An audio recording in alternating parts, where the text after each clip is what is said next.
Hey guys, Chris from Engadget here today with the Motorola Droid 2, which of course, as its name implies, is the replacement for the original Droid, which was the first phone that got Verizon into the Android game. So for obvious reasons, this is a pretty important device because it replaces a phone that I think many people consider even today to be one of the best Android devices out there. It's also one of the very few high-end QWERTY sliders available for Android at this point. So let's take a look first at the hardware. You can see where and how they kind of refined this thing. Along the bottom, they've smoothed out this edge below the screen. Before it was cut off right here, and then you saw the bottom half of the phone in this part.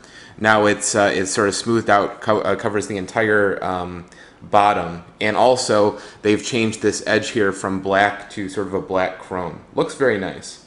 Along the sides, all the controls are the same, except that they've changed the buttons from being raised with squared off edges to being flush with the rest of the edge of the device with contoured bumps where the buttons actually are. And although that sounds good in theory, it's actually more difficult to actuate these controls than the Droid 1 was. I don't know why that is exactly, they're just a little bit more difficult to feel. This material along here is a soft touch plastic. It's a very subtle blue, which is fortunately difficult to tell. I don't know if you can make that out in the video or not. Probably some of the still shots you've seen are better at demonstrating this, but it really isn't a big deal at all. It isn't loud or anything. Along the back looks very similar to the first Droid. Still you have a 5 megapixel autofocus camera here, dual LED flash. Again, this is all soft touch. You have the metal grill here along the bottom. They've changed the color of that from sort of a bronzish gold to silver, which I think is more tasteful. The battery cover works the same way as before, but it does feel more solid. It's a little bit more difficult to get off, so I'm hopeful that that's going to stay put for everybody.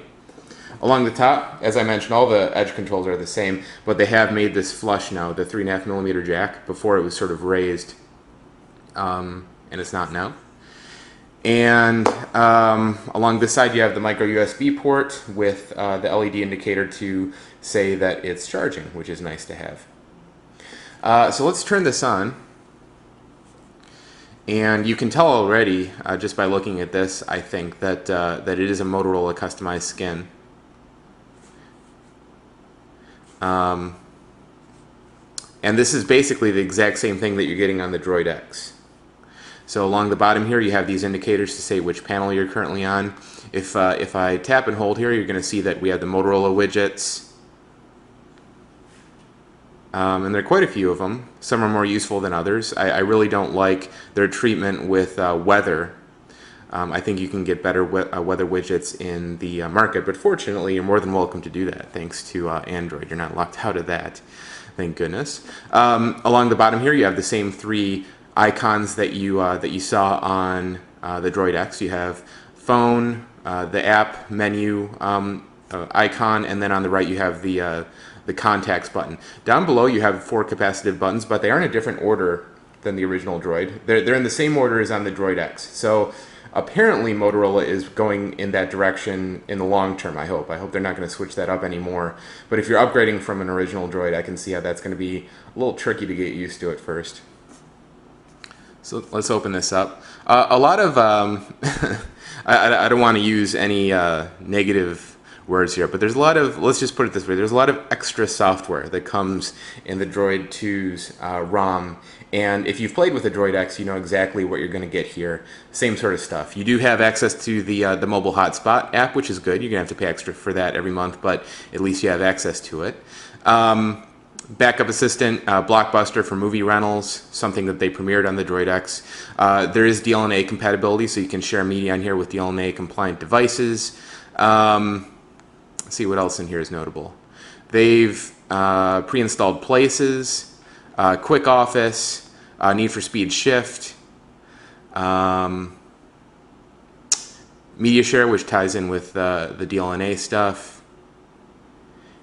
And that's about it as crapware goes. Oh, there, I said it. I didn't mean to say it, but Indeed, it is kind of a crapware if you just want a clean stock device like we prefer.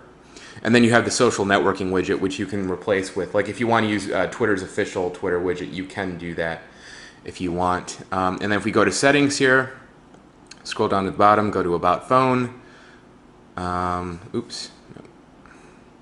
Scroll down, Android version is 2.2. So this is basically the same thing that you're going to get on the Droid X eventually, which is currently at 2.1. And then we'll just do a quick benchmark here. We've got Linpack installed. We'll run a benchmark.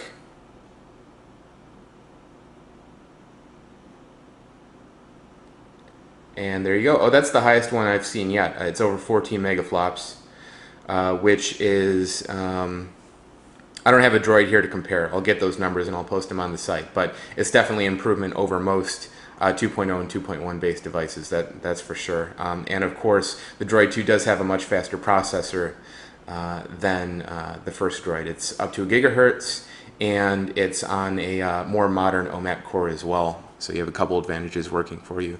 Go into the browser real quickly, and we'll just navigate to Engadget and see how quickly that loads.